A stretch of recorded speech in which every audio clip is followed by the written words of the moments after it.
Eh, Como decía muy bien la compañera, ¿no? Las marcas, las empresas, lo que hacen es acciones al mercado para tratar de captar tu atención. Eso es lo que llamamos estímulo. Puede ser una publicidad, puede ser una promo, puede ser una degustación, puede ser un test drive, el formato que vos quieras. ¿Con qué finalidad? Y bueno, que con ese estímulo tú concurrieras al punto de compra. Y eso es lo que pasaba antes, ¿no? Y cuando estabas ahí frente a la góndola, frente al producto, etcétera, ahí tomabas la decisión.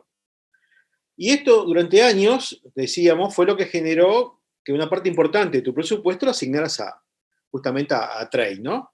Claro, con el tema de tecnología, que fue lo que vimos en la clase pasada, esto que pasaba en el local, como muy bien dijo la compañera, hoy pasa en la nube.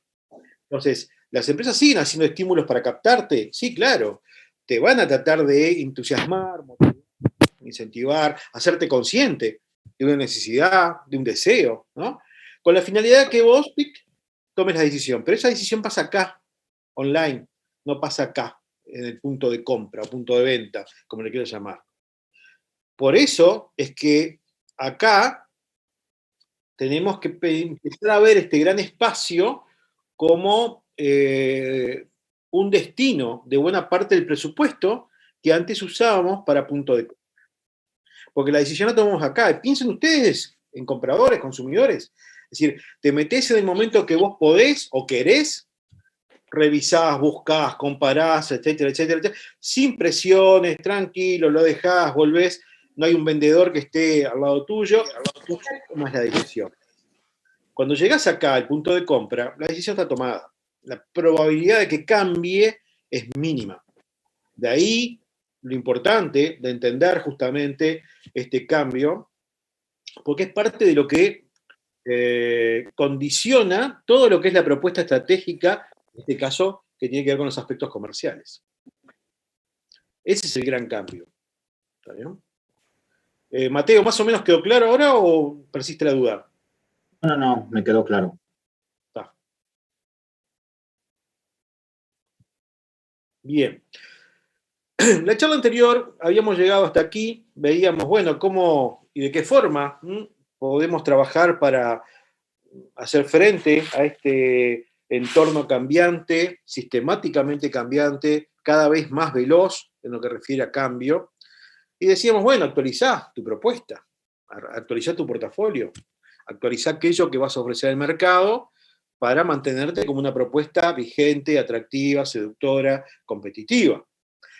Pero decíamos también, ojo, porque hay un montón de datos del mundo que nos dicen, cuidado, porque esto hay que hacerlo, sí, pero la probabilidad de que le erremos es muy elevada.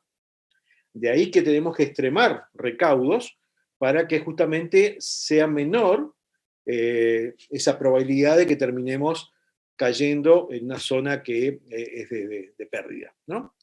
Y bueno, un poco vamos a seguir por ese camino. ¿Por qué pasa esto? ¿Por qué fracasan tantos productos, servicios, negocios? ¿Cuál es la explicación que se ha encontrado para esta cantidad enorme de fracasos? Y acá hay distintas opciones, sin duda, pero vamos a ver una de las que más viene sonando en los últimos tiempos, que es este autor Clarick, y que dice, más que hablar de miopía, dice, estamos ciegos.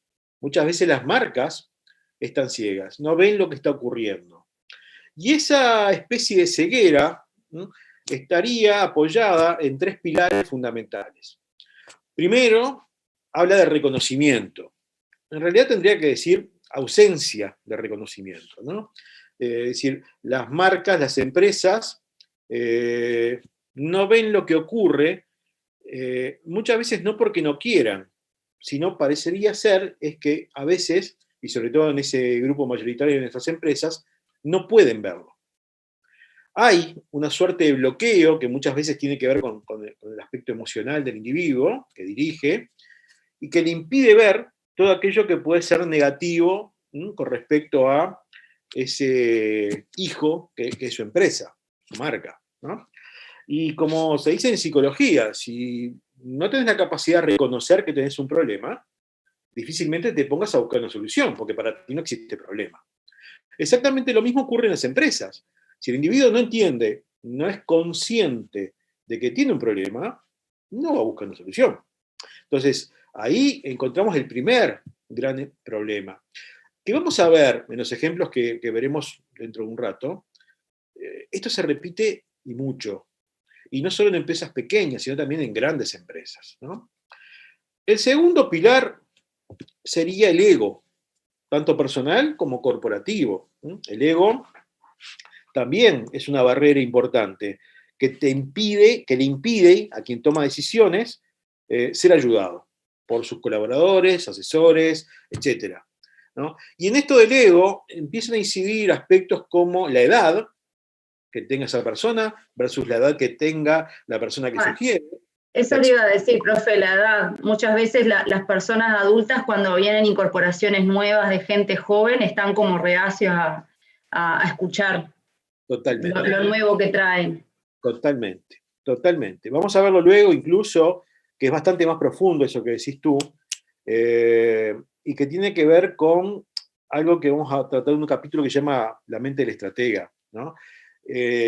Y es tal cual como decís vos, porque acá empezamos a entender, ojo, esto lo vamos a seguir abordando porque es multivariable, como la mayor parte de los problemas, pero acá empezamos a entender esa explicación que decíamos, ¿no? La charla pasada. Ustedes están acá, salen de acá con formación, con ganas, con la edad de producir. Sos una usina generadora de cosas. Y llegaste a la organización, hiciste tu diagnóstico primario, empezás a sugerir, vamos a cambiar, vamos a hacer. Claro, lamentablemente, la mayor parte de las veces, no te vas a encontrar con esa receptividad que tú esperabas. Como decíamos, te vas a encontrar con una pared contra la que te vas a dar sistemáticamente.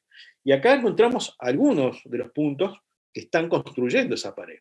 Sos nuevo, sos muy chico, recién estás empezando, te falta experiencia, bla, bla, bla, bla.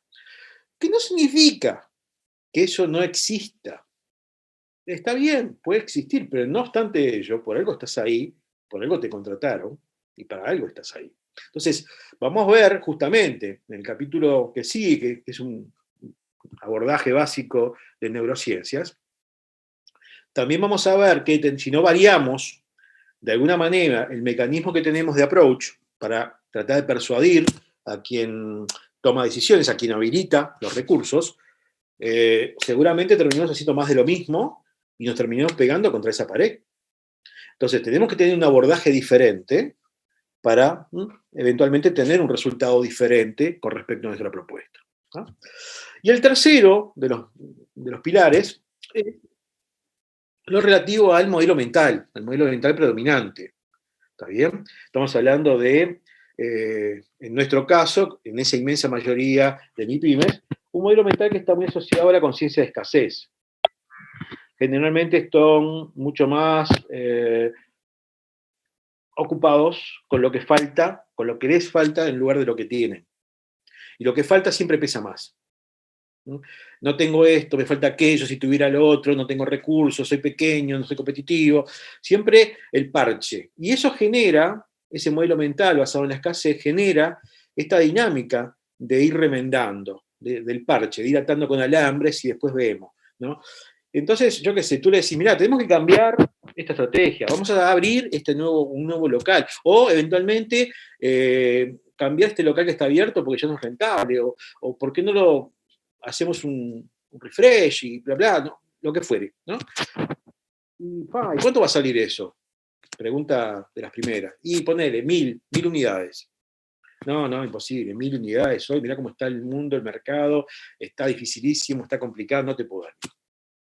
Pero mirá que tenemos que cambiar, si no va, bueno, tomá, mirá, te doy 150 y vemos después, anda haciendo y vemos. Y después te tira 200 y después 100, y te voy tirando pedacitos de eso, ¿no? Claro, si vos lo ves sobre un eje del tiempo, capaz que te dio el dinero que tú necesitaste, o capaz que te dio incluso hasta más. Pero también es probable que el resultado no aparezca, que no despegues, porque tú necesitabas esos recursos concentrados en ese lugar y en ese momento, para que el impacto fuera el que tú de alguna manera habías estudiado y que produjera el resultado que estabas buscando.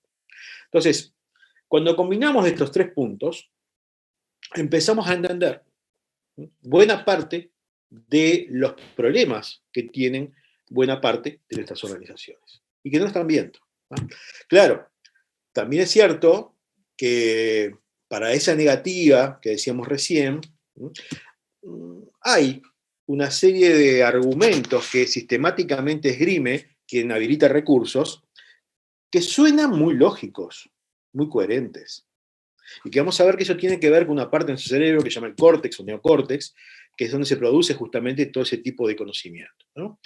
Y uno de esos argumentos o de esas excusas que habitualmente recibimos está acá, en este primer párrafo. Dice, no, bueno, lo que pasa es que para hacer esos cambios o para tomar esta decisión necesitamos información, más información que no tenemos, y hacer una investigación no podemos, y sin información no podemos tomar decisiones, bla, bla, bla, bla, bla.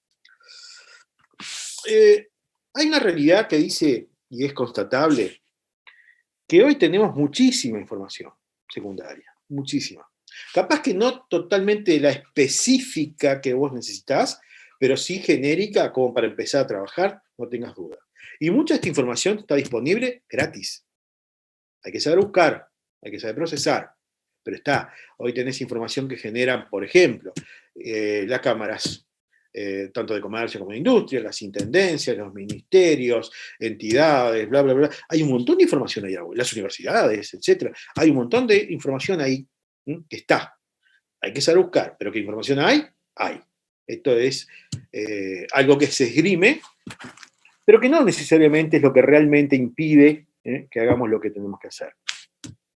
Estamos en un momento donde lo que hagamos con respecto a la empresa, no importa si es management, estrategia, ventas, etc., necesariamente debe tener más base científica.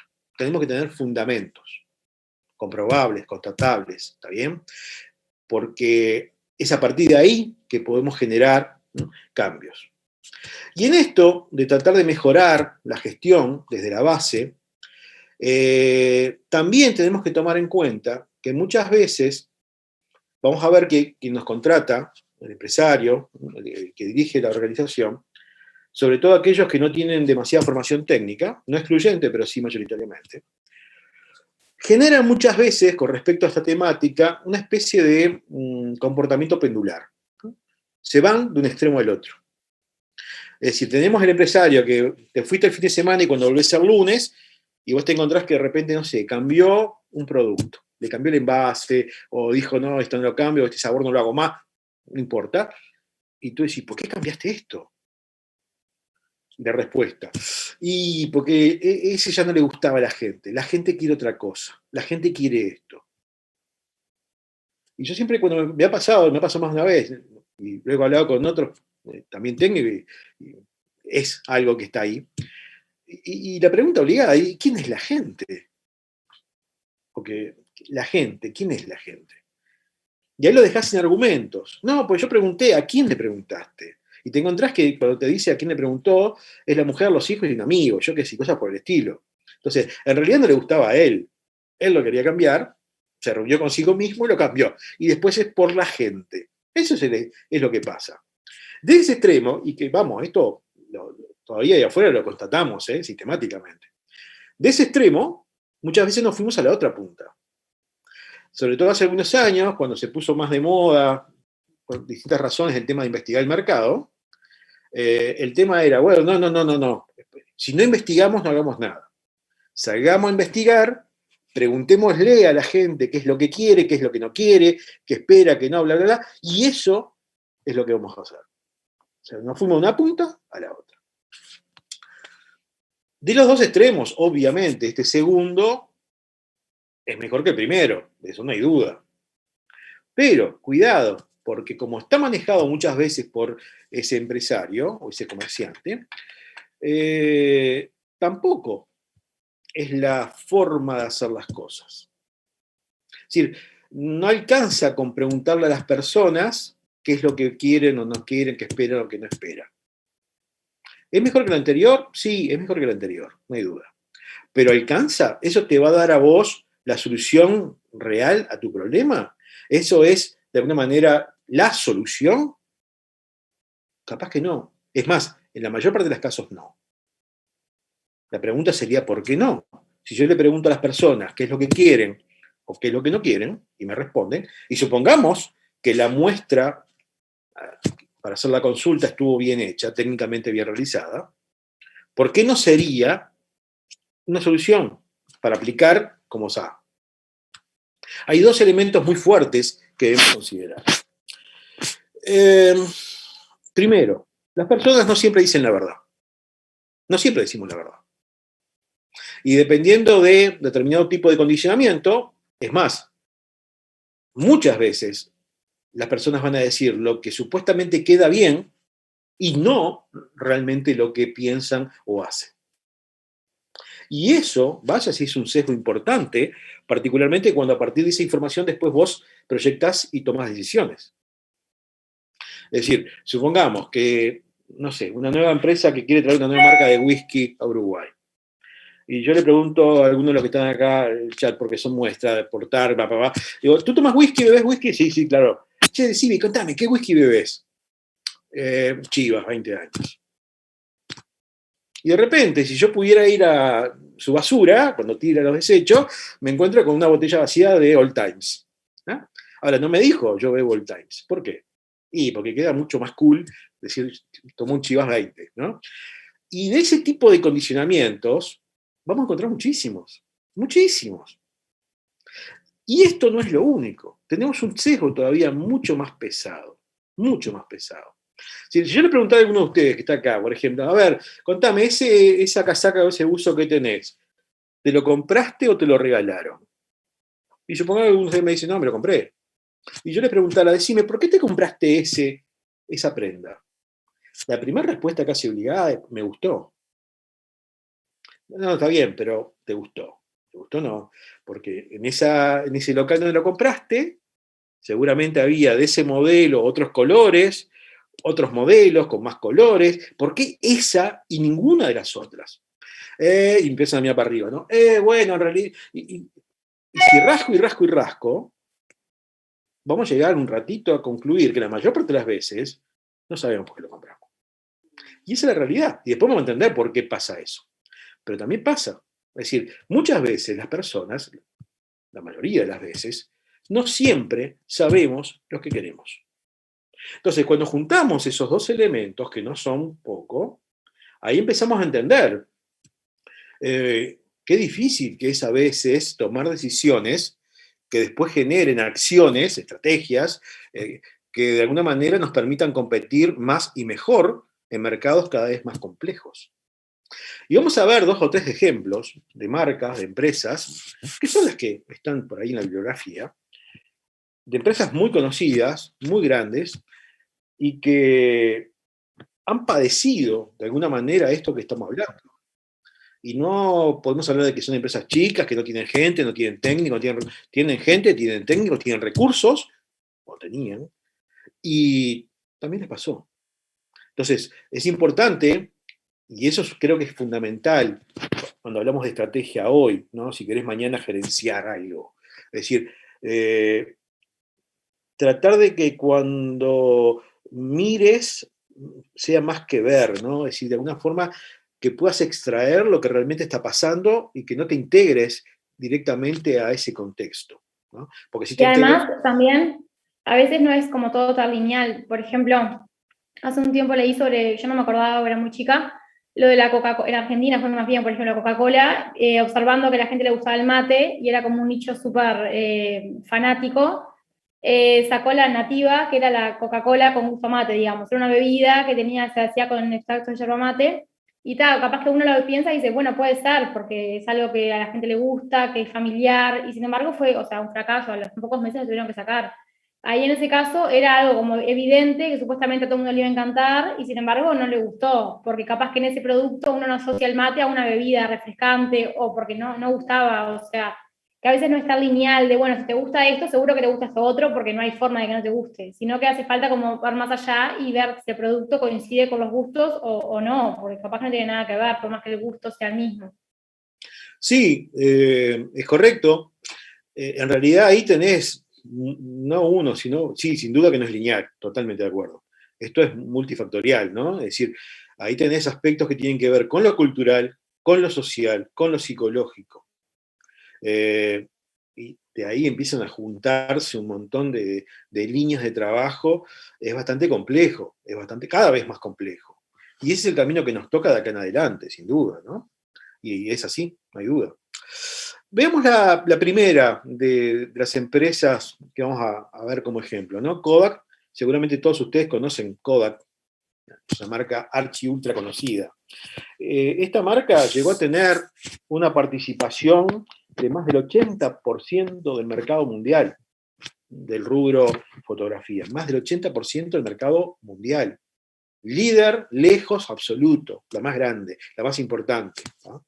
¿Tienen idea cómo está hoy Kodak como empresa, como marca? Mire, profe, si mal no recuerdo, Kodak hará 15 años, porque siempre me acuerdo del estudio acá de mi ciudad que había para revelar fotos. Hoy, los dos estudios que había no están más. Mejor dicho, uno creo que es el que se mantiene, Kodak desapareció literalmente. O sea, tuvo algunas reinvenciones, por lo que yo recuerdo, se digitalizó, pero ya no es ese monstruo que era antes. Correcto. Sí, bueno. Lo mató la tecnología. Buen punto, buen punto. Tú lo ves para tu ciudad, yo lo estaba, está bien, pero es válido. Yo lo estaba pensando a nivel mundo, cómo está hoy la marca desde el punto de vista de como empresa a nivel mundial, ¿no? Y no es diferente a lo que me decías vos para tu ciudad. La empresa está en bancarrota ya hace un tiempo. Si no ha desaparecido es porque la estaban tratando de mantener porque era una marca icónica, ¿está bien? Y cuando tratamos de preguntarle a las personas, che, ¿por qué será que no está Kodak? ¿Por qué Kodak está literalmente desaparecida o desapareciendo? ¿Cuál fue el error? ¿Cuál fue, de alguna manera, la causa de que Kodak no estuviera hoy o no siguiera estando hoy en ese lugar de privilegio? Estamos hablando de una empresa que tenía más del 80% del mercado mundial, reitero, ¿no? ¿Por qué no está Kodak? ¿Qué le pasó? No se reconvirtió para mí. Perdón. ¿Hacia dónde tenía que reconvertirse? Hacia lo digital, en este caso. Hacia lo digital. ¿Alguna otra idea? Para mí, el error que cometió fue no adaptarse a las nuevas tendencias, o sea, mantenerse con esa forma de trabajo y eso fue lo que lo complicó, además de no poder adaptarse a la digitalización. Ese fue un factor que lo terminó de hundir. Bien. En general, cuando hacemos esta consulta en los grupos, la respuesta es un poco la que dieron ustedes. Y se durmió, no sé, Giorno no vio que esto iba por el lado de lo digital, se quedó en el rollo, se quedó No en se la anticipó a los cambios, profe. no se pudo No supo adaptar. anticipar. Claro. Y fíjate qué interesante, yo acá le voy a poner un dato. Mira esto. Las dos primeras patentes de cámaras digitales las presentó Kodak. Kodak tenía clarísimo para dónde iba el mercado, pero clarísimo lo tenía. No en vano llegó a ser la marca que fue. Lo hizo porque estaba surfeando en la punta de la ola. Entonces, ¿dónde está el tema? De alguna forma, quizás tendríamos que ir unos tiempos para atrás, hoy arrancamos hablando de reconocimiento, ego, y por ahí estuvo eso, ¿no? Cuando empieza a cambiar, y ellos tenían claro para dónde iba el cambio, dijeron, bueno, pará, yo ya sé que va para ahí, pero soy el líder, soy el más grande, soy el número uno. Se negaron, el ego, profe, los mató. El ego y el reconocimiento, porque fíjate, ellos, buena parte de su caja la hacían con la venta de rollos. Y por no matar al rollo, el rollo mató a Kodak, ¿no? De alguna manera estuvo ahí. Entonces, acá te es clarito esto, ¿no? Hay un tema de primero reconocimiento, pero también de ego muy fuerte. O sea, empiezan a aparecer esos conceptos que vimos recién desde un punto de vista de un abordaje teórico, ¿no? Kodak podría haber seguido estando, podría estar hoy en el lugar que estuvo, probablemente sí. Alguno dirá, bueno, con el diario del lunes es bastante más fácil, sí, claro. Pero desde el punto de vista de la gestión, no tendría que haber hecho demasiadas cosas distintas a las que venía haciendo y por eso llegó a estar donde estuvo. Es tan sencillo como eso. Es decir, ¿por qué no seguiste haciendo lo que venías haciendo y muy bien? Nada nuevo, seguís haciendo lo mismo, pero bien. Entonces, ponele, si ustedes analizan hoy la cámara de fotos, o a la cámara de fotos, ¿quién se la comió? Pregunta. El celular. Claro. Y si ustedes toman en cuenta quienes cambian más rápido el celular, de los millennials para abajo, millennials, centennials, alfa, hay por ahí estudios que dicen que entre las 3 primeras cosas que mira esas personas antes de comprar un celular está la cámara. ¿Qué cámara tiene? La cantidad de píxeles, esto, aquello, el otro. Entonces la pregunta es, ¿dónde está el acuerdo de Kodak con una marca de celulares? No está. ¿Lo podía haber hecho? No tengas duda. Con esa participación de mercado, cuando vos sos líder, un líder despegado, absoluto, todos quieren hacer negocios contigo. Seguramente más de una marca de primer nivel le hubiera abierto los brazos para hacer negocios. Y hoy capaz que estaríamos hablando de Kodak con un abordaje diferente. No lo hizo. Podría haber hecho, no sé, pensemos en esto, la foto. Dejó de ser algo que estaba guardado en una caja y que la sacabas cada tanto tiempo para mirarla y compartirla, y con el tema de las redes fundamentalmente empezó a estar expuesto ahí sistemáticamente. Mucha más exposición. ¿Dónde está el acuerdo de Kodak con Instagram, con alguna de las redes? Tampoco está. ¿Lo podía haber hecho? Lo mismo. Con esa participación de mercado te hubieran abierto los brazos, seguramente, y sobre todo prácticamente todas. Probablemente sí. No lo hiciste. El problema de Kodak, profe, lo arruinaron 2 cosas. La falta de entendimiento sobre las innovaciones tecnológicas, que es un punto clave, y el pensar que eso no iba a prosperar. ¿Me explico? Para mí fue un error de creer que la digitalización no iba a causar tanto impacto en su negocio. Terminaron hundidos hoy y, como mencionó, a nivel de rescate económico, muchos la ven difícil. Incluso hay mucha gente que cree que la empresa va a terminar desapareciendo. No digo en el corto plazo, pero sí en mediano plazo que desaparece. No tengas duda, pero insisto, volvemos a lo mismo. Lo que decís vos tiene que ver con los 2 pilares que mencionamos recién: reconocimiento, ego. Pero no porque no tuvieran los conocimientos técnicos específicos, los tenía. Lo que pasa que, nada, esos aspectos pesaron más que lo que tenía que hacer. Y ya te di 2 caminos, podemos seguir con el tema. Si vos pensé en esto, las fotos, como están cada vez más expuestas, crece la cantidad de personas que las retocan, las arreglan, las embellecen, etc. ¿Dónde está el acuerdo de Kodak, por ejemplo, con el paquete Adobe? No sé. Y podemos seguir con esto. Y todas esas opciones, sin duda, cualquiera de ellas o la combinación de ellas, le estaría dando un lugar hoy mucho más cómodo que el que tiene. ¿Está bien? Entonces, y no era porque era una empresa pequeña, como le decía. Vamos a ver el segundo ejemplo. Otra empresa también bastante conocida, seguramente para la mayoría de ustedes. Casa Mattel. Su producto estrella, Barbie.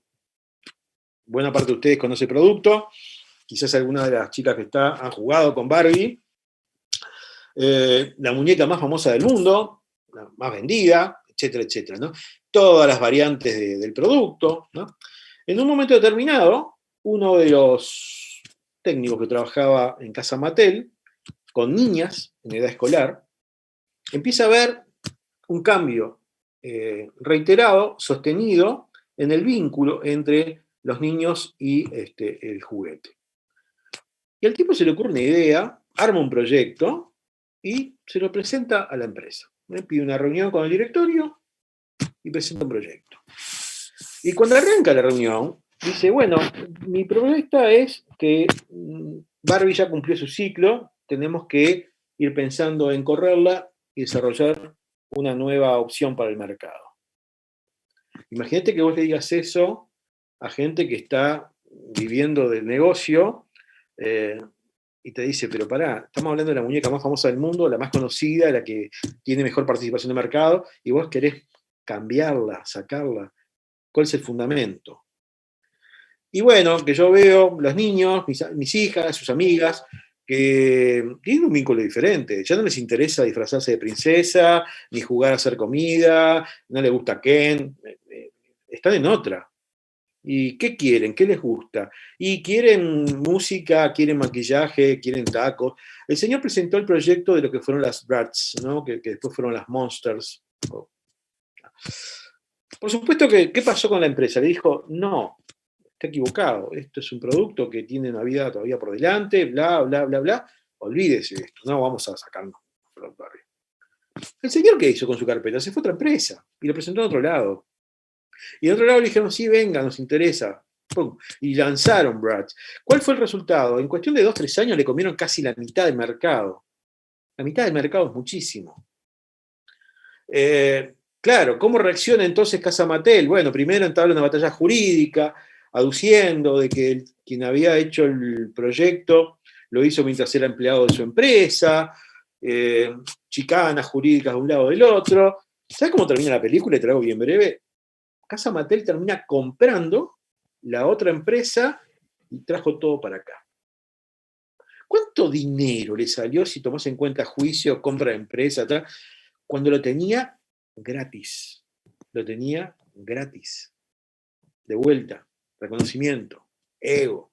Se repite. Me imagino una fortuna tremenda entre juicio, abogado y todo. Fueron millones y millones de dólares, exactamente. Exactamente. Lo tenía gratis, ¿te das cuenta? Bueno, esto es lo que se reitera. De ahí lo importante de empezar a mirar diferente, ¿no? Por eso decíamos. Veamos el tercer ejemplo, también conocido, American Airlines, ¿no? La más grande, en su momento, la aerolínea con más aviones, con más vuelos, la número 1. ¿Qué pasó? Bueno, como casi todo el sector, después de la barbaridad del 11 de septiembre, se desplomó el mercado, la gente no volaba, salvo urgencias. Y claro, al que más le pega es al que es más grande, porque tiene más estructura, más costos, más de todo. Cuando se te desploma el mercado, y ahí ustedes, futuros contadores, saben que tienen que ajustar. Y viene el recorte. Y que, ojo, nadie dice que esté mal recortar. Entonces, ¿qué hizo? Bueno, hicieron, vamos a recortar ¿qué? Costo, vamos a bajar, ¿cómo? Y bueno, achicamos y empezaron sacando comida, empezaron a sacar la bebida, empezaron a sacar la valija, te la cobro, metieron más filas de asiento, los apretaron, etcétera, etcétera. Recorto, recorto, recorto. Que no está mal, insisto, recortar en situación de crisis. Ustedes lo saben mejor que yo. ¿El problema dónde está? Desde el punto de vista estratégico me refiero, ¿no? El problema está en que no deberíamos simplemente recortar con la plancha Excel. Porque tendríamos que estar sistemáticamente viendo eso que yo achico acá en el Excel, cómo repercute allá en la persona que paga por ese producto, por ese servicio. Eso es lo interesante. Porque si no, quizás desde el punto de vista técnico, el recorte que yo hago está bien, pero allá afuera el costo puede ser otro, desde el punto de vista de la repercusión. ¿Qué fue lo que pasó acá? Los usuarios que tenían que viajar, pero no lo querían hacer por miedo, se encontraron que ya no tenían comida, que ya no tenían trago, que la valija la tenían que pagar aparte, que iban así apretados, que cuando reclinaba el asiento era esto y ahí quedó, y si el otro reclinaba, te quedaba acá, no podías ni comer. Y todo eso era como castigarte por viajar. Profe. Sí. En otra anterior, con otra compañera que está acá, con Luciana, tuvimos que hacer un estudio de Southwest, que es una empresa, una aerolínea americana, que ella es líder en el mercado, ahí va, porque no da comida, no tiene películas, pero eso lo toman como algo bueno. Entonces vimos un video que cuando promocionan la línea, te dicen, los otros te están cobrando caro porque te dan la comida, porque te ponen películas, y nosotros te cobramos barato. ¿Qué preferís? ¿Lo económico para un viaje corto? ¿Para qué querés comida? Sí, sí, y esa es la propuesta de ellos. Salgo en hora, llego en hora. Claro. Para vuelos domésticos, el que lo hace para laburo, olvídate. Ojo, si querés comer, podés, te lo van a cobrar. ¿Querés beber? Claro. Podés, te lo van a cobrar. Y también era líder porque también todo el mundo hacía todo. O sea, un piloto igual limpiaba la cabina. Sí. Todos hacían todo. Ninguno Sí. tenía un rol específico. Totalmente, fue muy coherente desde el punto de vista de su propuesta, una propuesta low cost, sin duda. Y vos mirás y toda la evidencia empírica te dice low cost. Y es coherente. Pero en este momento... Cuando vos mezclás, cuando vos tenés como una imagen de algo y das otra cosa, o las personas compran tu servicio o lo que fuese pensando en algo y vos le das algo diferente. Porque estás como McDonald's, vos sabés lo que te va a dar McDonald's, vos pagas eso y sabes lo que vas a recibir. El día que pagues eso y te den diferente, ahí va a haber algo que no te va a cerrar. Ahora vamos a hablar de McDonald's porque es como decís vos. Vamos a ver qué pasó con McDonald's también. En definitiva, Southwest, entre otras, en ese momento dice, ¿por qué no aprovechamos esto? Porque American había perdido, como todos, pasaje por ese miedo colectivo, pero después también perdió porque la gente empezó a buscar otras opciones porque se sentía que realmente le estaban torturando por viajar. Y Southwest, pese a ser low cost, empezó a innovar y dijo, bueno, está bien, ¿sabes qué voy a hacer?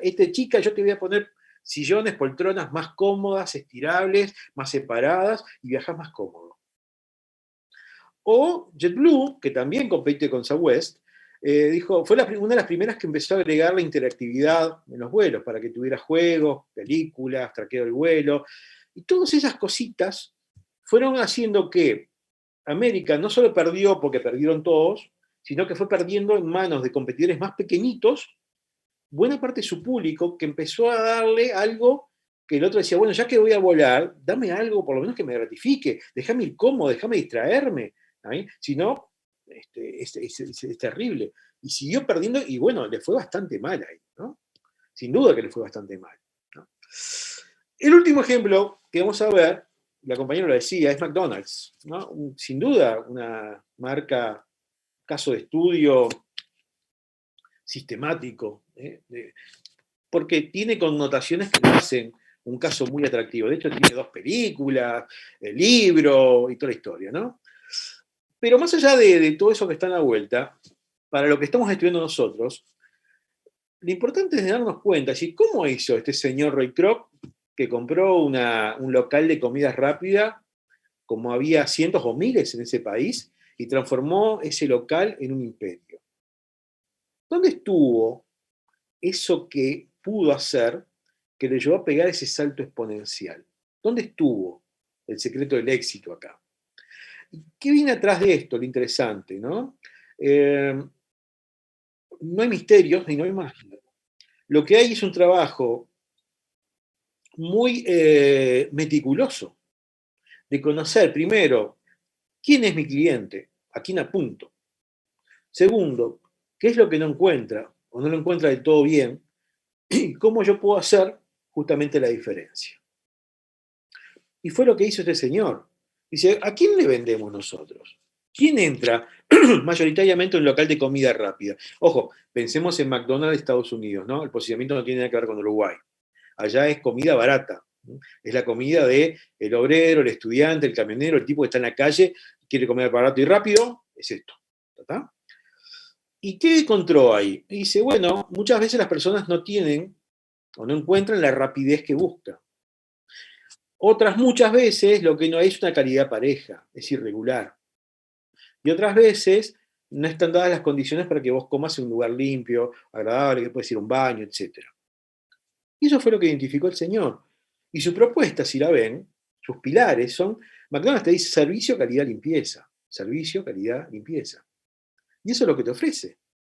En general, y pensemos ya en una marca global, ¿no?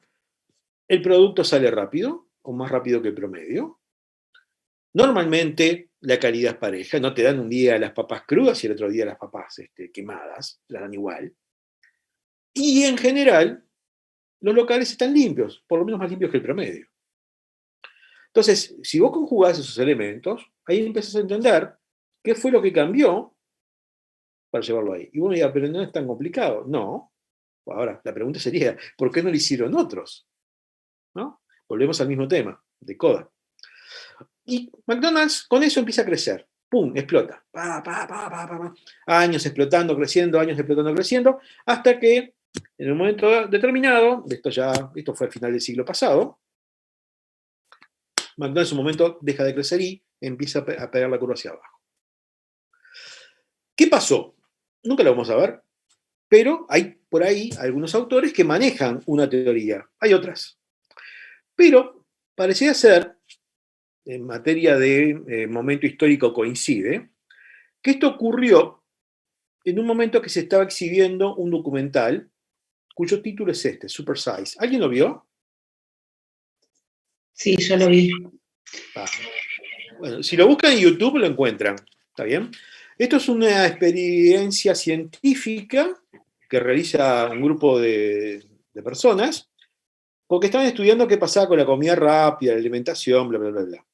Entonces ponen a una persona que le hace un estudio, un chequeo general completo, y tenía 2 consignas. Tenés que comer un mes entero McDonald's.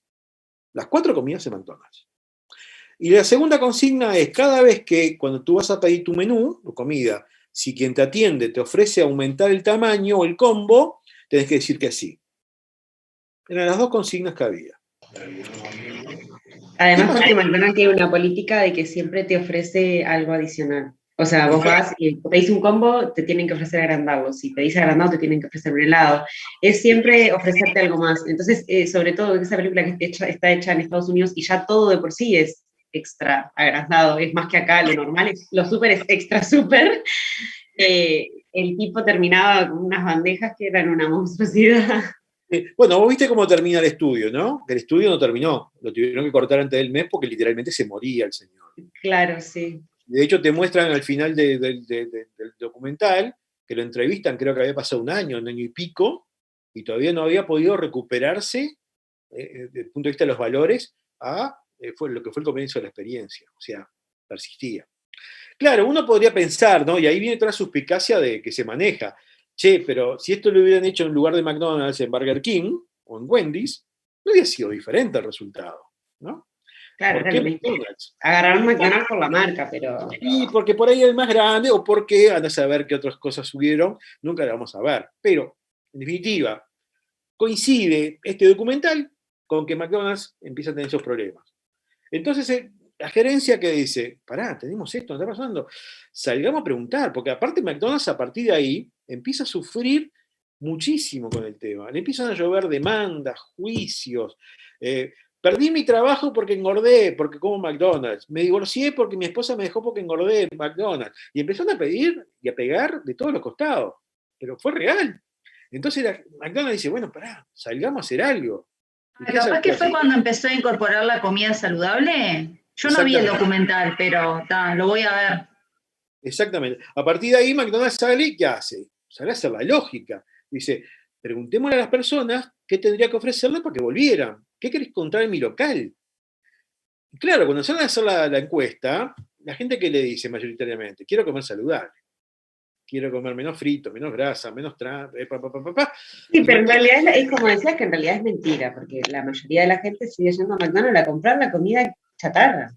Por más de que tenga opciones saludables, la mayoría de las opciones saludables cambian o las eliminan, porque la gente sigue consumiendo mayoritariamente la comida chatarra. Entonces le van a decir, sí, quiero saludable. Mentira, vas y te clavas un doble cuarto de libra. Pero agrandado, claro. Si tú te acordás, hace unos minutos decíamos, cuidado con ir a preguntarle a la gente qué es lo que quiere, porque a veces mentimos. Y acá claro, por eso decía que era lo que decías. O sea, la gente te va a decir, pero en realidad es mentira. Incluso al principio tenían toda la línea saludable, que tenías como un refrigerador acá y todo, los shoppings. Bueno, y sacaron los sandwichitos, no sé qué. Sacaron todo eso porque esa línea no funcionó. Bueno, antes de llegar a eso que decís vos, ¿cómo arranca esto? Cuando empiezan a recoger los datos, si ustedes recuerdan, empiezan a aparecer en los restaurantes la tabla de calorías de los distintos alimentos, para que supieras cuántas calorías tiene cada producto. Aparece la manzana como un postre, etc. Pero sobre todo, innovan con un producto en el menú que era impensable para McDonald's. ¿Qué incorporan al menú? ¿Recuerdan? ¿Pero hace cuánto? Las ensaladas. Exacto. Las ensaladas, los wraps. Bueno, pero incluso cuando hace unos años en la cajita feliz achicaron las papitas y pusieron las manzanas, hubo tremendo problema. O sea, yo trabajaba en McDonald's y los clientes se quejaban de que a mi hijo le sacaste las papitas, mirá lo que me estás dando. Y, bueno, ¿no crees que tu hijo coma saludable? Claro, había tremendo lío porque se daban el danonino, las manzanitas, no sé qué, y las papitas pasaban a ser chiquitas. Era ese rojito. Bueno, después tuvieron que volver a cambiar y decir, si querés, podés volver a agrandarlas. Bien, pero al final es como que... Es correcto, pero esto es mucho más acá en el tiempo. Acá todavía estamos empezando. Claro. ¿Tá? Sí, no, esto es más actual, pero a lo que voy es que en realidad la mentalidad de la gente sigue sin cambiar. Claro, pero es Que interesante. te van a decir quiero saludable, pero cuando le ofrecen saludable, no quieren lo saludable. Claro, Bueno, profe, pero si tuvo vos algo sos gerente positivo. de McDonald's, ¿qué haces? Si vos sos gerente de McDonald's, te están pegando con un caño, la gente deja de comprarte. No, claro, tienen que buscar las opciones y ofrecerlas. El gerente o la gerencia empieza a hacer la lógica. Dice, bueno, vayamos por acá. ¿Tiene idea cómo le fue a McDonald's con ensaladas ese año? El año que le lanzan las ensaladas, ¿cómo le fue con resultados? No, ni idea, profe. Pero vino mal. ¿Qué dice la Yo lógica? lo que pude... Para mí mal. ¿Por qué? ¿Por qué mal? Y porque es eso que dijo Vero, o sea, yo si quiero una ensalada me la hago en mi casa, no voy a comer a McDonald's. Igual ahí tenías la opción, o sea, o elegías las aisalas o elegías las papas. O sea, no te cambiaba, el cliente tenía la opción, no era que lo obligaban. No, claro que no. No es como la cajita que era así cuando fue el cambio. Acá con las aisalas era o elegís las papas o las aisalas. Sí. Está bien. El resultado es que la mayor parte de las veces, como dijo la compañera, quien gusta de comer una ensalada no piensa en McDonald's como una opción, ¿no? Hay un tema de posicionamiento. Y en realidad, sí, no le fue bien a McDonald's, como dijo la compañera. Ese año pierde más de 500 millones en el mundo, ¿no? Obviamente. Y la pregunta, y el gerente o la gerencia no sabía para dónde agarrar, porque me pegan por esto, hago lo que me dice la gente, sigo perdiendo, y ¿cómo sigo? ¿Qué hago? ¿No? Porque aparte el directorio, los accionistas, te golpean la puerta. Pero hasta ahora hemos visto qué ha hecho esta marca, qué pasa en el mercado, pero seguimos teniendo una visión que todavía le faltan actores, porque acá tendríamos que meter a la competencia también, ¿no? ¿Cómo está reaccionando la competencia, viendo todo esto que pasa?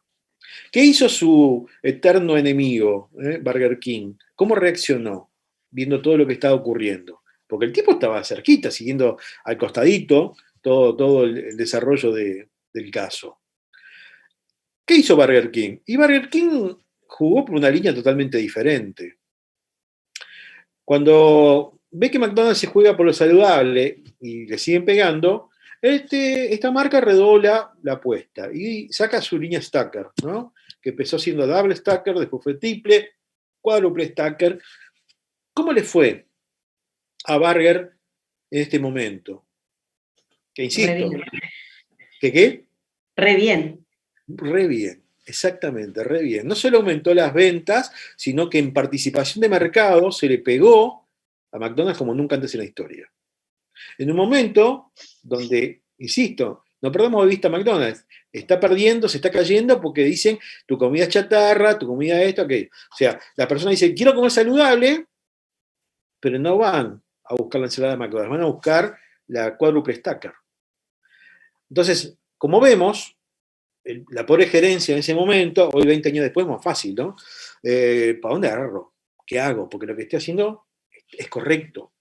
Sin embargo, sigo perdiendo, me sigo cayendo a pedazos. Y no solamente termina acá, ¿no? Porque hay un dato que es bien interesante y que es un poco lo que lo quiero llevar con el ejemplo este, ¿no? Qué complejos son los mercados, y cada vez son más complejos, ¿no? Porque todo esto que está pasando, además de las empresas que mencionamos, el mercado con sus consumidores, la prensa, etcétera, hubo un empresario, un emprendedor, que también lo estaba siguiendo de cerca, y se le ocurre la idea de lanzar una nueva propuesta gastronómica. Y comenzó en la ciudad de Las Vegas con su propuesta. ¿Cómo le puso a su local de comida rápida? Ahí tenés el nombre de la marca, Heart Attack Grill, la parrilla del ataque al corazón. Un nombre bien sugestivo, ¿no? Su hamburguesa estrella se llama Bypass. O sea, es totalmente bizarro esto, ¿no? Acá tenés la cuádruple Bypass. Eso ni la podés morder.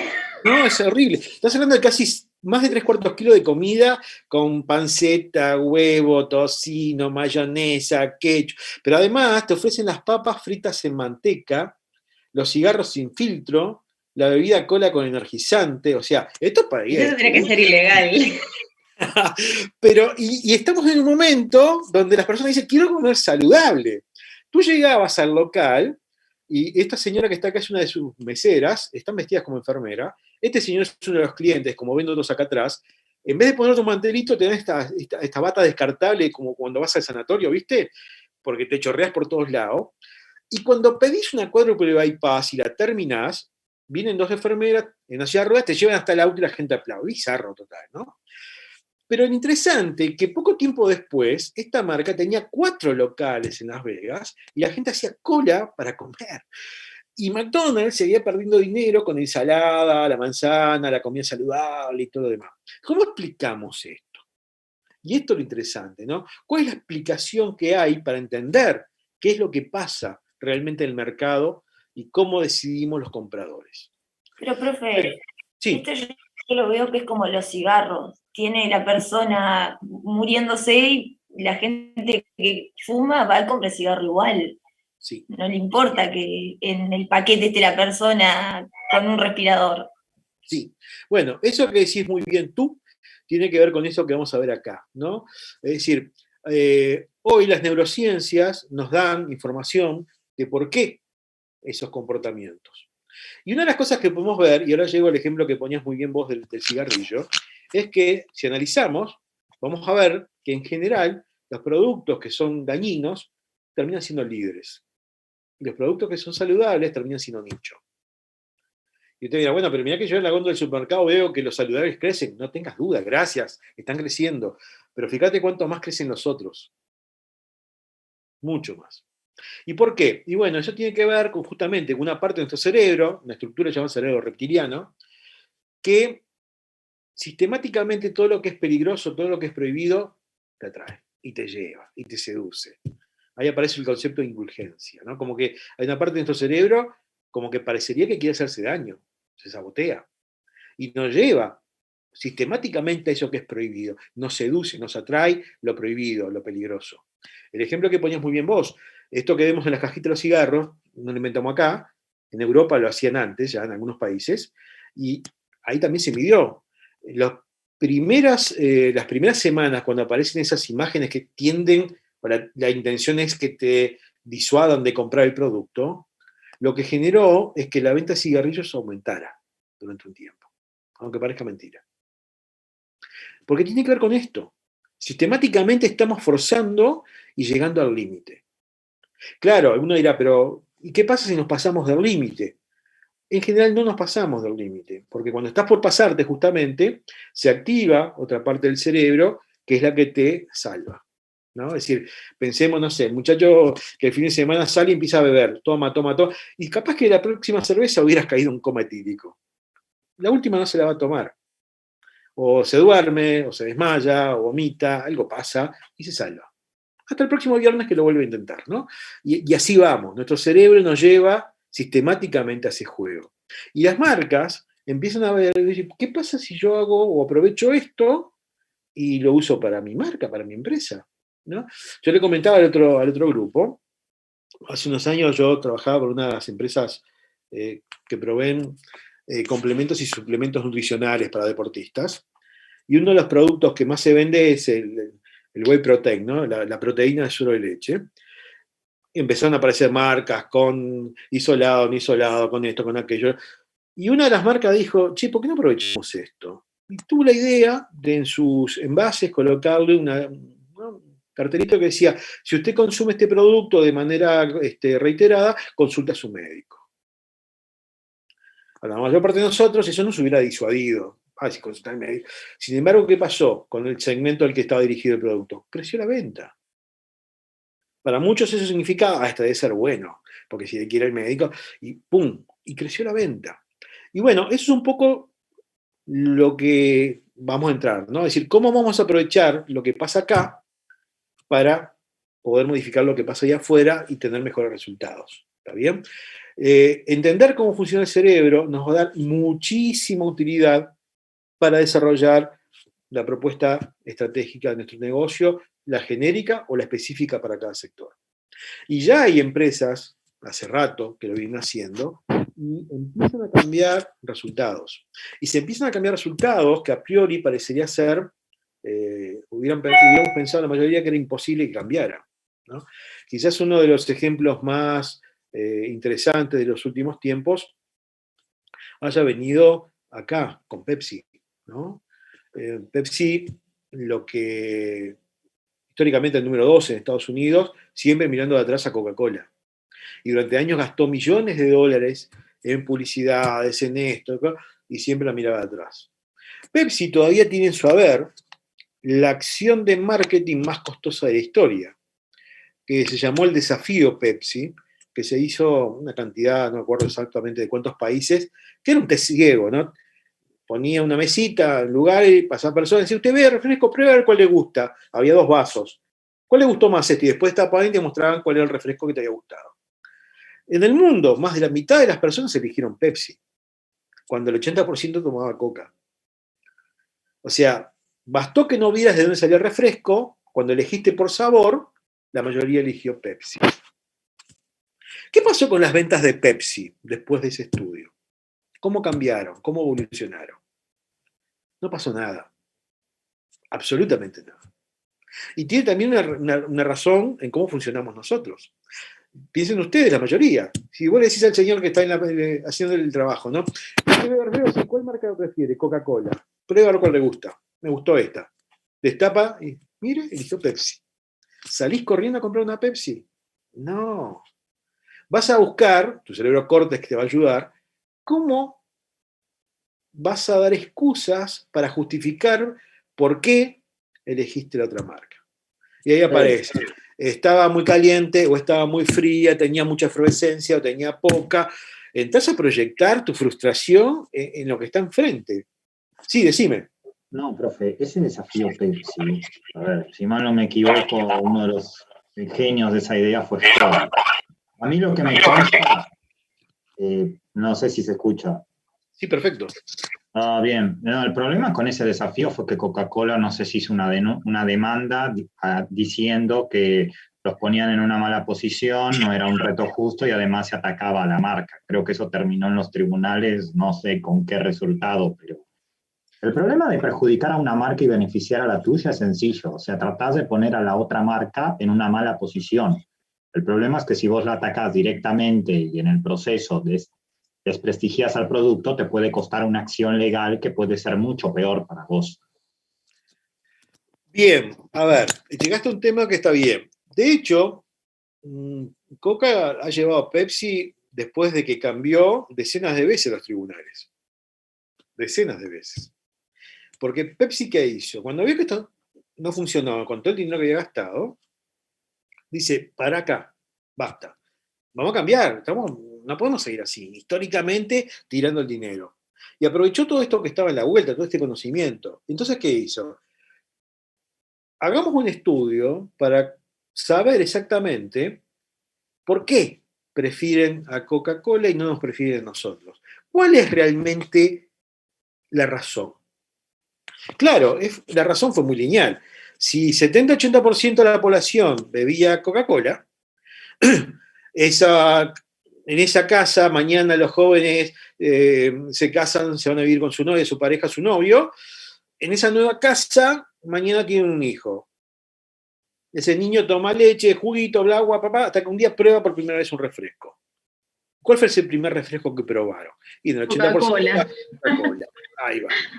Entonces, ¿qué pasa? Cuando por primera vez prueba el refresco, el niño está descubriendo algo. Ese sabor, papilas mediante, se conecta con el cerebro y asocia sabor, gusto, marca, bla. Y después lo refuerza con el consumo. Claro, ese niño, tiempo después, va al cumpleaños de un amiguito del jardín, y supongamos que en ese cumpleaños el refresco que se sirve es Pepsi. Cuando le dan un vaso de Pepsi, y lo va a beber, primero, no va a descubrir nada. Él ya sabe lo que es un refresco. Entonces, ¿su cerebro qué va a hacer? Su cerebro va a comparar. Y el tipo ni bien empieza a beber, el cerebro empieza a comparar. Y en esa comparación, sistemáticamente, ¿quién pierde? El nuevo. Pepsi en este caso. ¿Por qué? Y porque no es tan dulce o es más dulce, y porque no es tan efervescente o es menos o es más, perdiste. Y eso era lo que se replicaba. Entonces Pepsi dice, bueno, acá tengo el problema. Vamos a ver luego, cuando veamos la mentalidad estratégica, que si yo identifico claramente el problema, es el 50% de la solución. ¿Cómo seguimos? Bueno, busquemos. Y dijo Pepsi, dijo la gente que trabaja con Pepsi, ¿no? En la etapa del ciclo de vida de las personas, ¿cuál es el momento, la edad donde los individuos somos más complicados, más complejos? Pregunto. La adolescencia. La adolescencia. La adolescencia. ¿Y cuál es el principal síntoma de la adolescencia? ¿Correcto?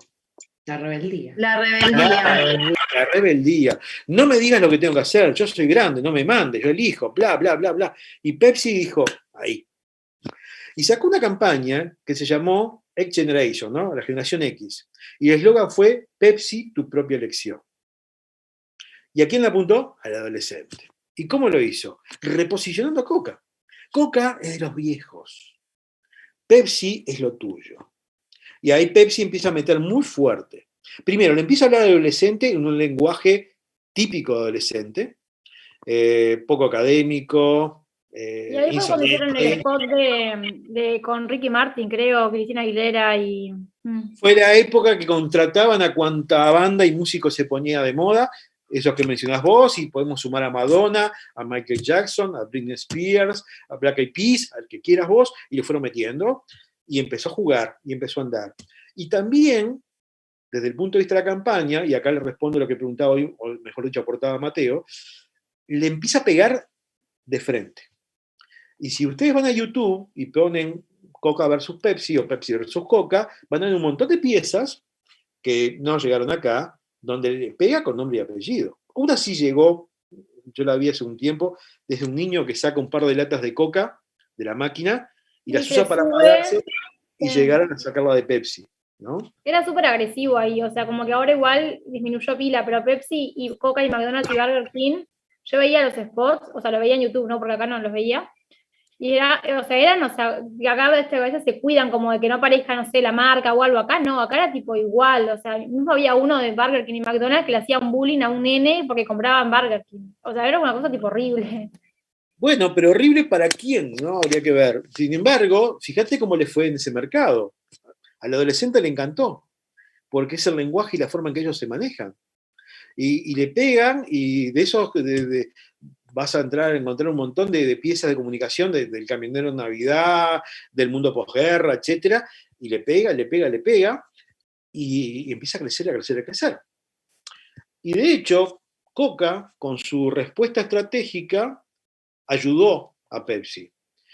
En un momento donde le están pegando, diciéndole, vos sos de los viejos, yo soy de los jóvenes, ¿cuál fue la respuesta que dio Coca-Cola?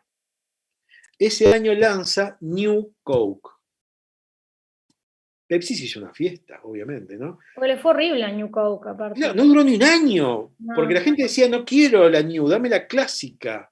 Y Pepsi salió diciendo, ¿te das cuenta que tuvieron que sacar la New porque la otra es vieja? Y le siguió pegando, y le siguió pegando. ¿El resultado cuál es? Desde hace ya unos cuantos años, en ese mercado, Pepsi es número 1 y Coca es número 2. Y Pepsi se le está alejando, y ahora el problema lo tiene Coca-Cola. Porque esa primera generación X, hoy ya tienen 40 o más años, algunos, ya tienen hijos, algunos tienen nietos, y claro, esos hijos de esa primera generación, ni nietos ni que hablar, el primer refresco que prueban es Pepsi y no Coca. Claro, como que se da vuelta la tortilla, y de generación en generación siguen con lo que están, en este caso Pepsi. Exactamente. Y Pepsi hace muy bien los deberes, porque de alguna manera sigue con la misma línea de trabajo, no se apartó esto. De hecho, yo encontré, no la tengo acá, pero yo les mostraba una pieza que encontré en el Mundial de Brasil, de Pepsi, que la usaron por internet, donde está Maradona, en el palco, y un vaso enorme de Pepsi. Y la leyenda abajo dice, hacé como Diego, dejá la coca. Eso es Pepsi. Eso es Pepsi, ¿no? Juega al límite. Y lo que decía él, ¿y qué pasa desde el punto de vista jurídico? Y sí, lo han llevado a tribunales decenas de veces. Pero Pepsi, y esto tampoco te lo van a decir, pero parecería ser que, dice, bueno, ok, yo sé que me van a llevar a tribunales y tal. ¿Cuántos puntos de mercado gano? ¿Cuánto significa esto de venta? ¿Cuánto puedo perder en el tribunal? Hagámoslo. Y sigue haciéndolo, y lo sigue haciendo. Y no le digo nada mal, ¿no? Sigue por ese camino y sigue ganando mercado y sigue ganando mercado. En definitiva, y ya para ir redondeando este capítulo, ¿no? ¿Por qué entonces no vemos lo que está pasando? ¿Por qué las marcas, las empresas, no ven lo que está ocurriendo y pueden reaccionar de la manera más adecuada? ¿Cuáles son las explicaciones que empezamos a encontrar, que se empiezan a encontrar con respecto a este punto? En primer lugar, falta de humildad, demasiado ego. Creemos que la sabemos todas, sobre todo si ya hemos logrado éxito, somos grandes, tenemos participación de mercado. Vieron que se cayeron y muy grandes, ¿no? Segundo, y esto es muy para nosotros, en nuestro mercado, nos cuesta incorporar, pagar por conocimiento. Y no importa el rubro, ¿eh? Vamos al taller, no, vení, nos juntamos acá, nosotros arreglamos el auto. No, la casita de la playa, ¿qué arquitecto? Nos juntamos el fin de semana con los amigos, lo hacemos nosotros. Y el médico lo mismo, y ni que hablar el contador, y el de marketing y todo lo demás, ¿no? Claro, después cuando se te cae la casa, el auto se rompe o tenés más problemas, ahí tenés que llamar, vas a gastar más, y capaz que no hay solución, ¿no? Es decir, pero nos cuesta muchísimo pagar por conocimiento.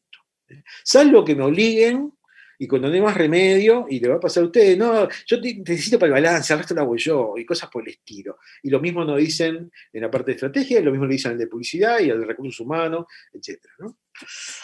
Lo tercero es que tenemos que tener claro que los métodos tradicionales cada vez sirven menos. Más de lo mismo no cambia los resultados. Si yo no hago cosas diferentes, difícilmente obtenga resultados diferentes. El mercado cambió, los actores cambiaron, los competidores cambiaron, los clientes cambiaron. Y el cuarto punto también es muy para nosotros. En general, no nos damos mucho tiempo para pensar. Tenemos muchas veces en nuestras organizaciones un enfoque muy mecanicista, muy tayloriano de lo que es la empresa. Estamos pensando en, el tipo tiene que llegar en hora, tiene que estar a las 8 horas, se tiene que ir en hora, y me importa la cantidad de horas silla. Ahora, del medio para arriba... Ay, sí, eso es horrible, profe, es muy difícil cambiar esa mentalidad. Pero para eso están ustedes y los que vienen nuevos. Es muy difícil. Y la gente nueva que sale, está por suerte cambiando esto. No es mágico, no es rápido, va a llevar generaciones, pero está cambiando, porque los resultados te lo indican. Es decir, vos si tenés un tipo que lo contrataste para que gerencie, para que te piense tu empresa en los próximos 5, 10, 15 años, no lo podés tener tapando agujeros y apagando incendios que vienen de atrás. Porque de alguna manera estás conspirando contra la cantidad y calidad de vida de tu empresa. Es decir, las personas que tienen que pensar hacia adelante, planificar, o sea, tienen que tener una propuesta proactiva, los tenés trabajando de manera reactiva, es cuestión de tiempo, porque el corto plazo te va a aniquilar. Ahí aparece un fenómeno en management, ¿no? Cuando decís, ¿qué pasó? Y lo urgente no me deja tiempo para lo importante. Y es verdad. El incendio no me deja pensar hacia adelante, por eso nos va como nos va, y por eso esa vida promedio tan pequeña, ¿está bien? Tenemos que cambiar el chip. No importa la cantidad en este caso que estamos hablando, obviamente, si estamos hablando de la recepcionista, el portero, sí, es importante que lleguen en hora y abren hora, pero cuando estamos hablando de los tipos que tienen que pensar, que tienen que elaborar la parte estratégica, por ejemplo, lo importante es lo que hagas durante el tiempo, no el tiempo en sí, desde el punto de vista horario, sino tu productividad. ¿Qué aportaste? ¿Qué cambiaste? ¿Qué hiciste? Ahí está el tema, ¿está bien? Y por último, profe, me tengo que desconectar. Hasta luego. Dale, chau. Muchos lugares donde las jornadas de 9 horas, por ejemplo, vos ves a la gente y en realidad el trabajo capaz que lo pueden hacer en 5. El resto de las horas están mutando, caminando, hablando, charlando, haciendo X cosa, porque es el horario que tienen. Capaz que si vos me decís, bueno, trabajamos por resultado, vos tenés que hacer esto, esto y esto, la persona te lo saca en 6 horas y se va feliz y contenta. Sí. Pero es como que cuanto más horas pongas, no es que va a ser productivo la totalidad del tiempo, no, eso no existe, mismo porque la persona... Es como que su sistema, no sé, automáticamente baja las persianas, no voy a ser productivo ni voy a dar lo máximo porque no sé, el ser humano es así. Sí, de todas formas, claro, no es un tema para esta materia ni para este momento, pero eso que decís tú es correcto. También es cierto que desde el punto de vista del mar, ese cambio que tú propones y que en algunos lados funciona y funciona muy bien, tenemos que primero preparar a las personas para poder cambiar. Si hay todo un tema que tiene que ver con el modelo mental, selección, motivación, capacitación, porque si no, lo que va a ocurrir es que nos vamos de un extremo al otro. Mirá que esto mismo ya lo hicieron los mexicanos y les fue mal. Y les fue mal. Cuando empiezan a aparecer las primeras plantas automotrices robotizadas, ¿no? Donde el tipo tenía que hacer como Chaplin, ¿no? Ajustar, poner la rueda de auxilio y ajustar 2 tuercas, y el resto lo hacían, y estaba en la línea esperando eso. Vos mirabas en Japón y el tipo estaba así. Llegaba, pum, ponía, salía, esperaba. Llegaba. En México, lo mismo que nosotros vivimos mucho acá.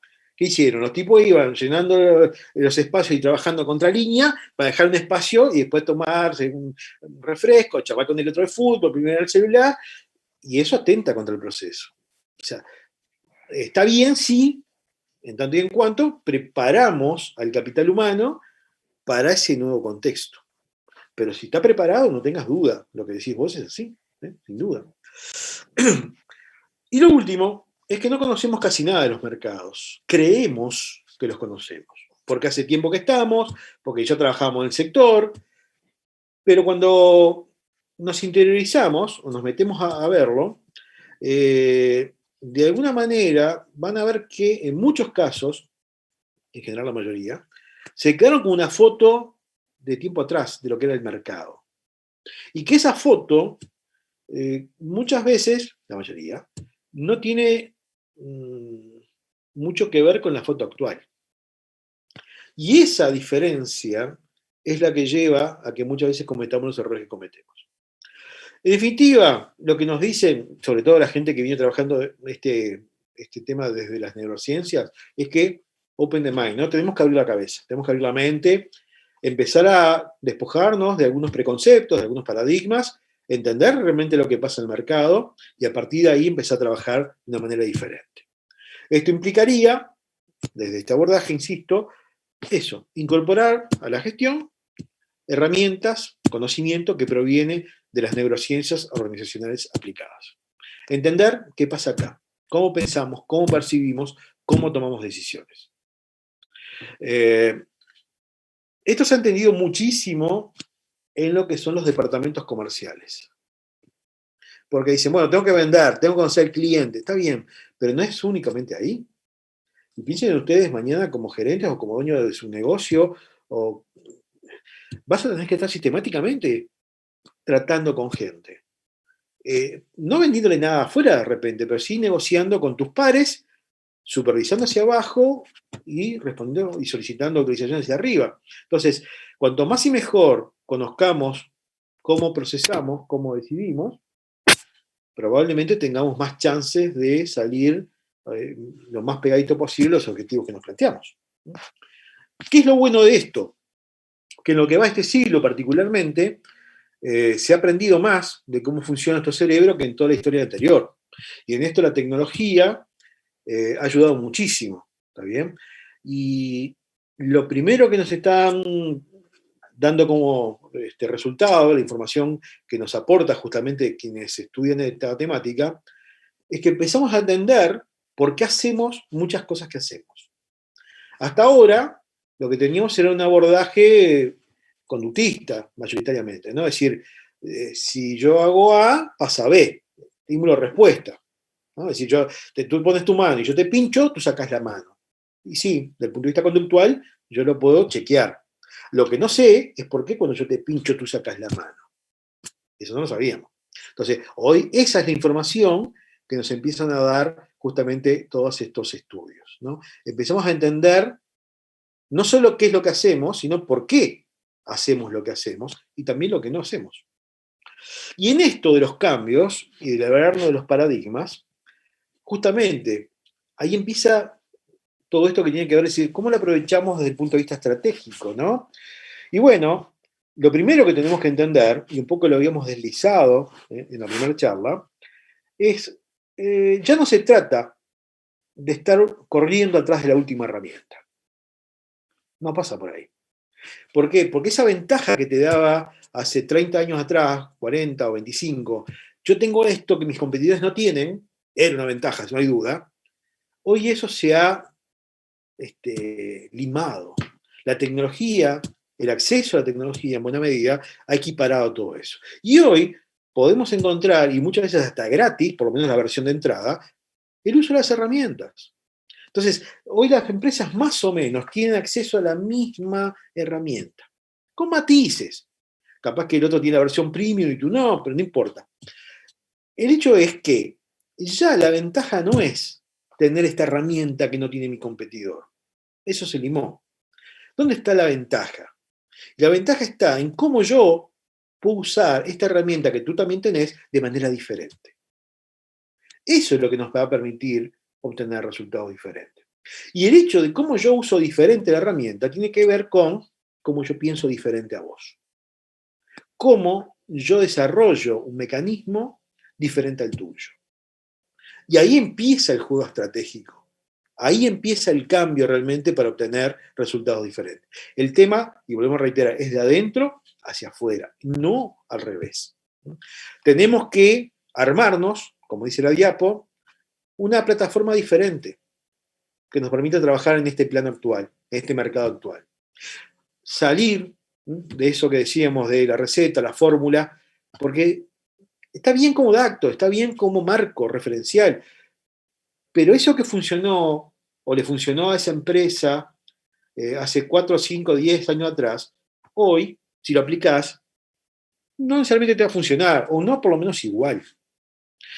El tema está ¿dónde? El tema está en que más que buscar la receta o la fórmula, y por eso decíamos el primer día, yo tengo que incorporar el conocimiento, tengo que aprender más que incorporar conocimiento, y transformar el conocimiento en competencias.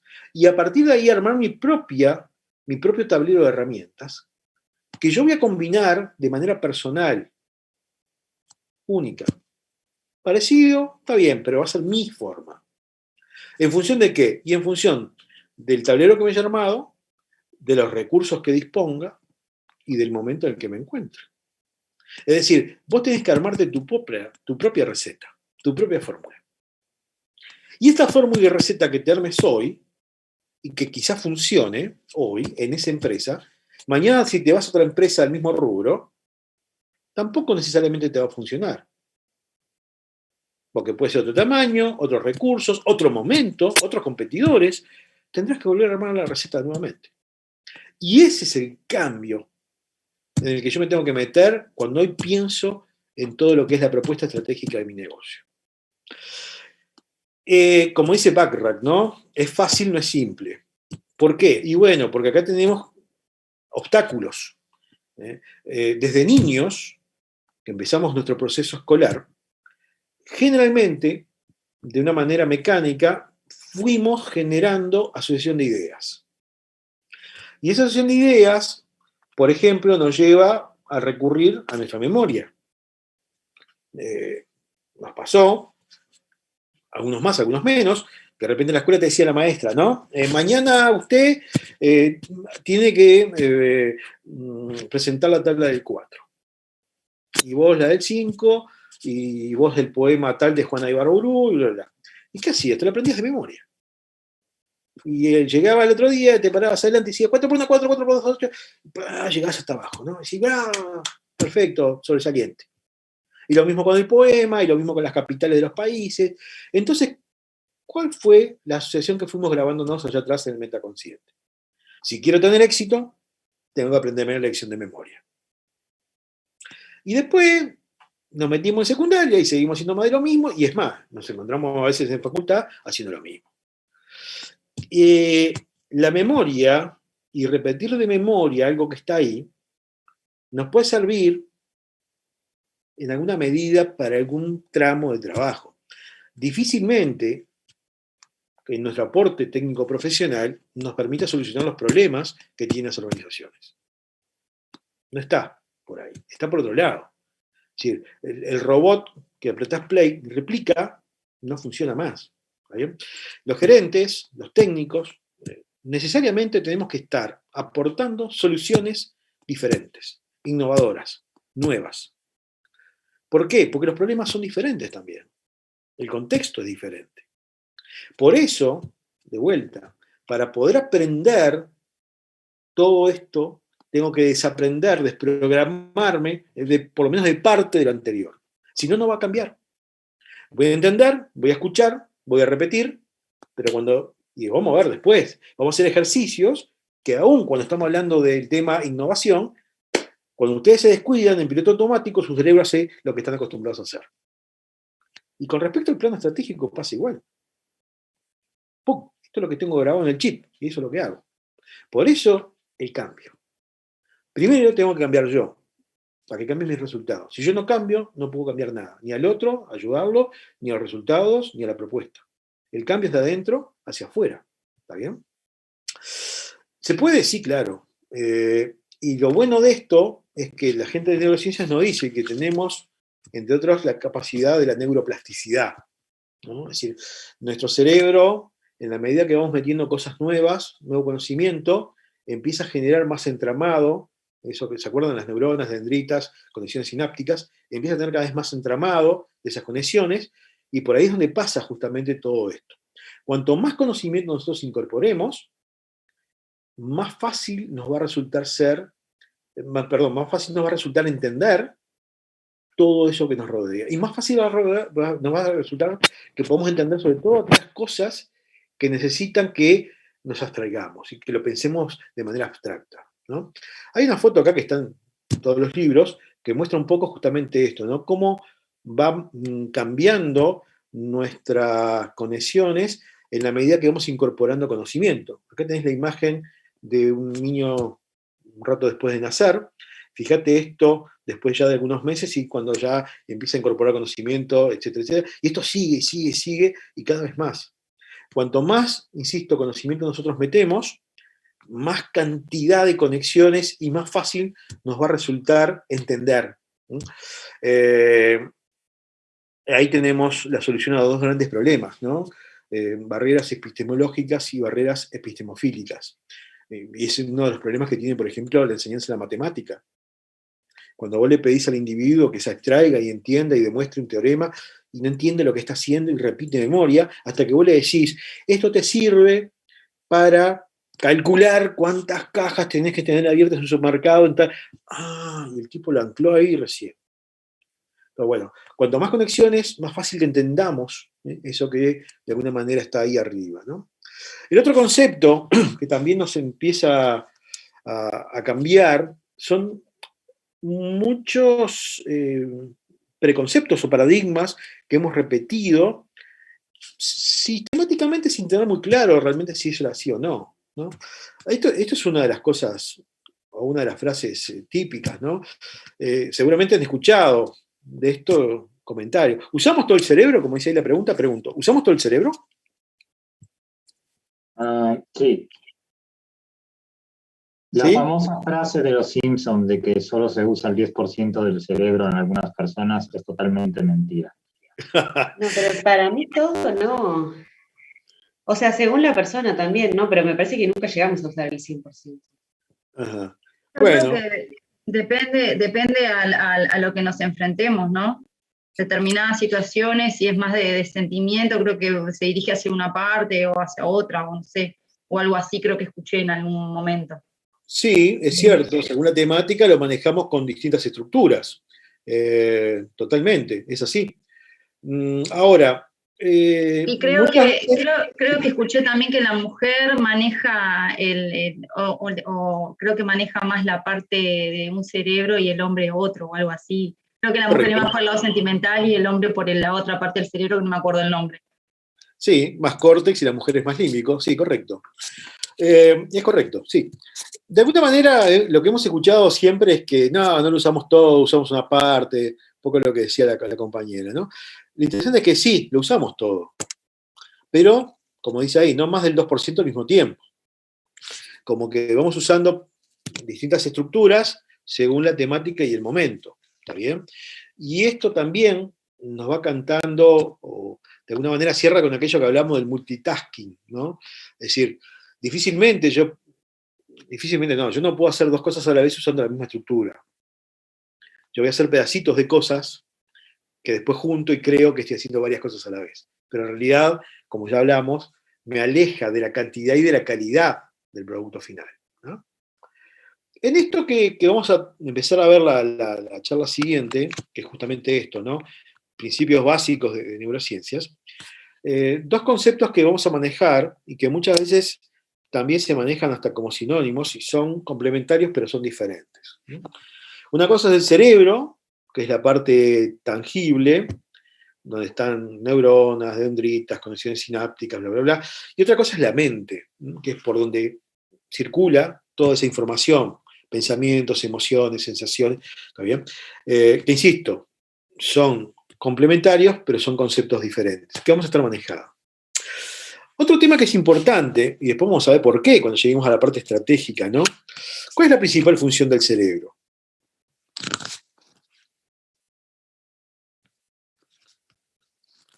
Mandar las señales para que funcione todo el resto de los sistemas. Bueno, está bien, podría estar por ahí. En realidad está bien, no está mal, y es mantenernos vivos, ¿no? Gracias a eso que decís vos en parte. Y vamos a ver que esto también es importante, porque nuestro cerebro consume una cantidad importantísima de energía, de nuestra energía total.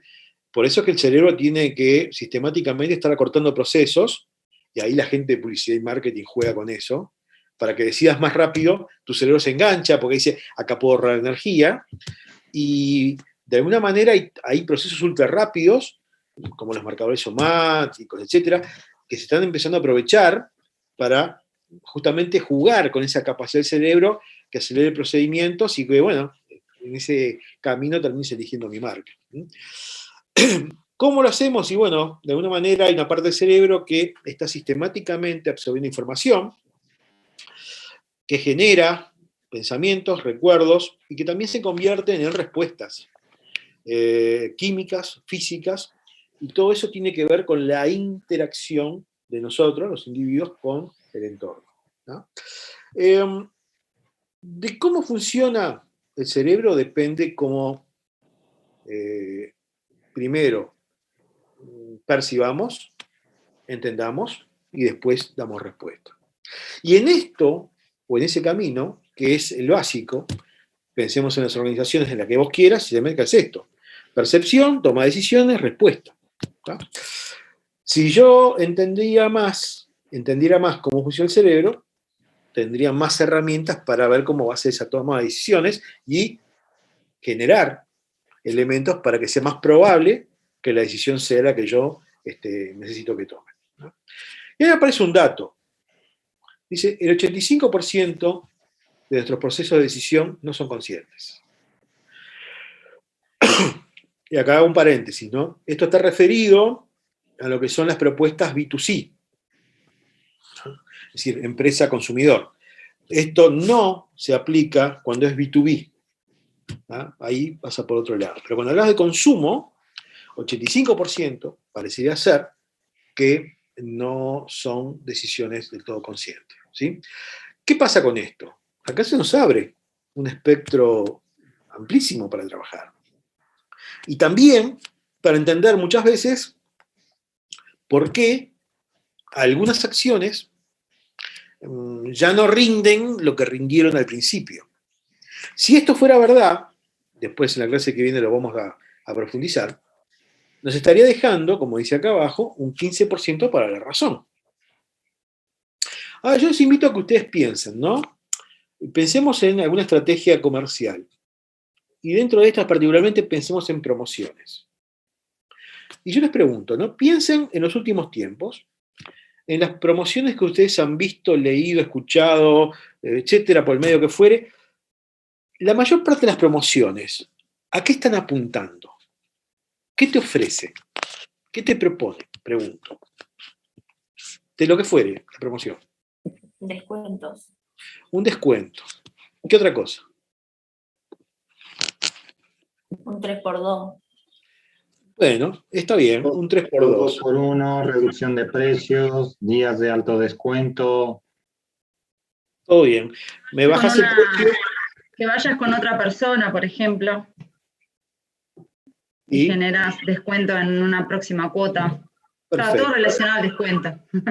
Exactamente. Disfrazalo como vos quieras. Te lo descuento, la segunda unidad a la mitad de precio, 3x2. Todo relacionado al descuento. Todo terminás en disfrazar un descuento. ¿Y a qué apunta esa parte? A tu razón. Vos, mirá cuánto me puedo ahorrar, mirá lo que me bajo, mirá esto. O sea que la mayor parte de las veces, la mayor parte de las empresas, terminamos, sin darnos cuenta, acá. Todos pescando en el mismo charco. Del 15% de la razón. Profe, yo voy a tener que ir abandonando, ¿sí? Dale. 15% de la razón. Y la pregunta sería, ¿qué pasa con el resto? Hay un 85% más allá afuera. En la materia anterior de estrategia, ¿vieron o hablaron de lo que era la estrategia del Océano Azul? ¿La mencionaron o algo? No. No recuerdo. No, profe. Sugiero que la ojeen. Está en internet, pueden bajar hasta un abstract gratis. Blue Ocean Strategy, la estrategia del Océano Azul. Tiene mucho que ver con esto que estamos hablando. Y ahí te dice, ¿no? La mayor parte de las empresas terminan todos pescando en el mismo charco. Cuando tenés así, si levantás la cabeza y miraras, un océano azul enorme donde hay muchos peces y menos pescadores. Sin embargo, el día a día nos lleva a la razón. Y ponen una serie de ejemplos de empresas que se han permitido levantar la mirada, salir del charco y buscar resultados diferentes. Uno de los ejemplos, que a mí personalmente me pareció muy interesante y me encanta como propuesta, es la de el Cirque du Soleil, que seguramente todos conocen. Pensá en una empresa o un rubro como el circo, como negocio. Un negocio que viene cayéndose a pedazos en los últimos 20 años. Ya el circo no despierta atractivo para las personas, que la gente llevaba a los niños. Y en un negocio que está desplomándose, esta marca, Cirque du Soleil, bueno, por lo menos hasta antes de la pandemia, tenía 6, 7 compañías en el mundo, dando vueltas con los próximos 2 meses ya vendidos. Un circo sin animales, sin enanos, sin payasos, o sea, un negocio diferente. Ahí tenés un claro ejemplo de cómo funciona este tipo de estrategia, ¿no? Salgamos del charco, te dice, mirá y cambiá. Y hay muchísimas oportunidades que nos estamos perdiendo por estar sistemáticamente con la cabeza dentro del balde. Y esto creo que no es menor. Yo creo que hoy es una invitación más que saludable para manejar buena parte de nuestros negocios. Bien, hasta aquí la charla de hoy. ¿Dudas, preguntas, consultas? De mi lado no tengo ninguna. Bueno. De mi lado tampoco, profe. No, tampoco. Bárbaro. Muchachos, si no hay dudas ni consultas, nos vemos entonces el próximo lunes. ¿De acuerdo? Muchas gracias. Okay. Muchas gracias, profe. Bueno, gracias. Sí, muchachos, gracias. Chao. Hasta luego, profe. Chao, gracias. Chao. Profe.